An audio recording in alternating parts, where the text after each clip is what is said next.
हमारा टॉपिक रहेगा dispersion.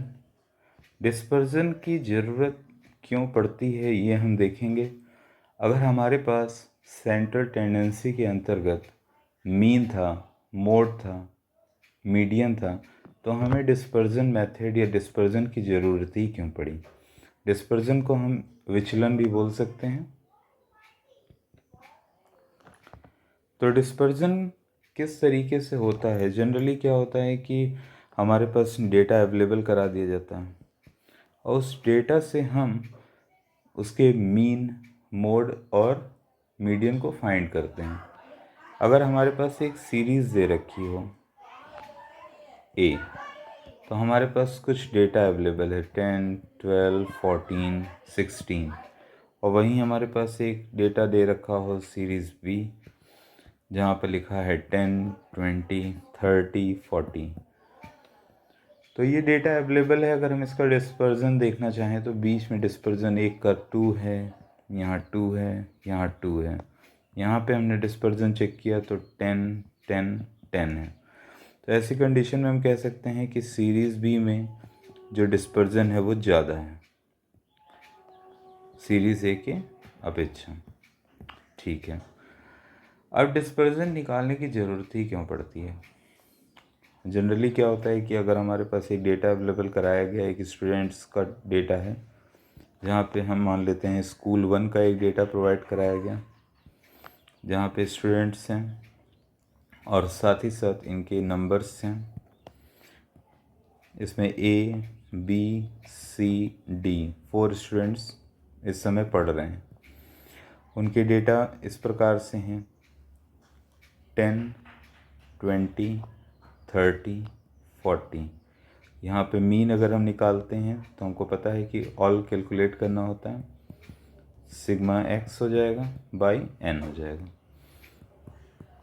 Sigma x means 10, 20, 30, 40 divide by 4।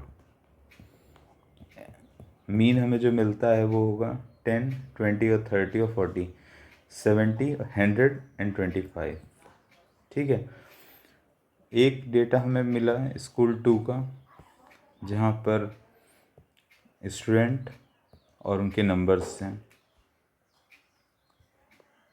Numbers कुछ इस तरीके से हैं 15, 20, 25, 30 और 35।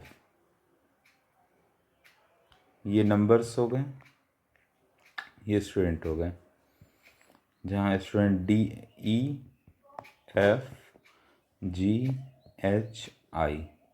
अगर हम इसका भी मीन निकालते हैं तो ऐसी कंडीशन में सेम 25 ही इसका भी मीन आएगा।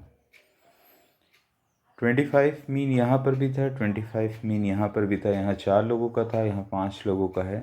तो डिस्पर्जन निकाला ही क्यों गया? तो डिस्पर्जन से क्या होता है कि बीच में जो उनका गैप्स हैं और किस तरीके से जो शीट्स है वो स्प्रेड है। यहाँ पे देखा 5 का डिफरेंस है, तो यहाँ पे हो जाएगा लोवेस्ट डिस्पर्जन।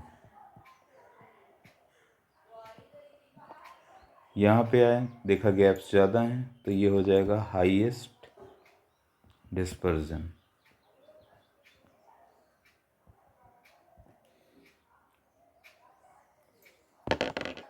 अब डिस्पर्जन को अगर हम कैलकुलेट करना चाहते हैं, मेज़र करना चाहते हैं, तो इसके 2 टोटल मेथड दिए गए हैं। जहाँ मेथड 1 में हम कैलकुलेट करते हैं एब्सोल्यूट वे में और मेथड 2 में कैलकुलेट करते हैं रिलेटिव वे में। एब्सोल्यूट वे में जब हम कैलकुलेट करते हैं तो यहाँ पे सबसे पहले रेंज आती है, क्वार्टाइल डेविएशन होता है, साथ में मीन डेविएशन होता है, डेविएशन, साथ में स्टैंडर्ड डेविएशन एसटी होता है, डेविएशन एसटी। रिलेटिव मेजर में अगर आ जाते हैं तो यहाँ पे कोएफिशिएंट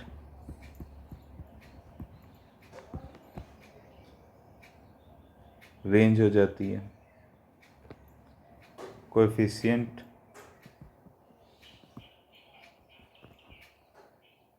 QD हो जाएगी, क्वार्टाइल डेविएशन कोफिशिएंट वेरिएशन होगा। ठीक है, सबसे पहले इस वीडियो में हम देखेंगे किस प्रकार से रेंज निकाली जाती है। अगर हमारे पास एक डेटा अवेलेबल करा दिया गया, मान लीजिए डेटा में है number 2, 5, 8, 9, 12, 14।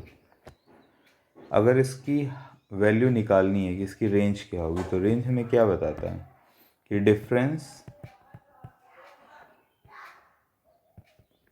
Between highest and lowest value. तो लोवेस्ट वैल्यू हम देखेंगे, चूँकि ये असेंडिंग ऑर्डर में है, असेंडिंग ऑर्डर है, तो बहुत अच्छी बात है कि अगर एक ऑर्डर में ना हो तो एक बार हम असेंडिंग भी कर सकते हैं।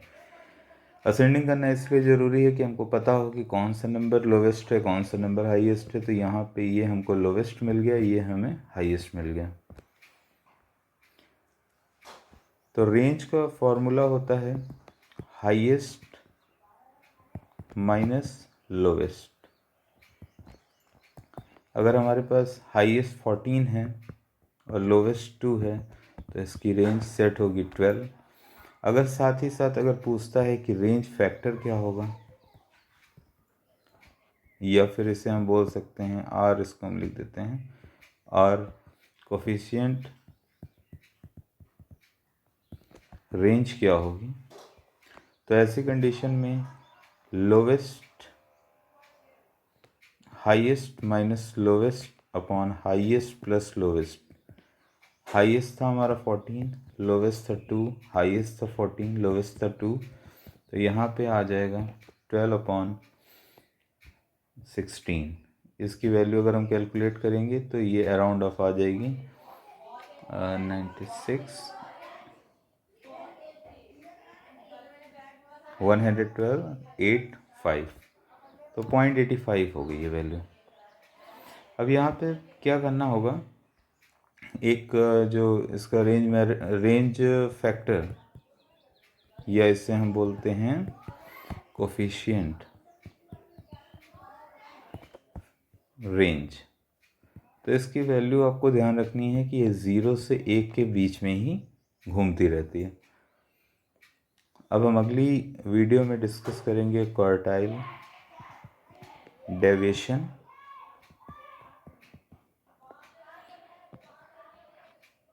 Thank you.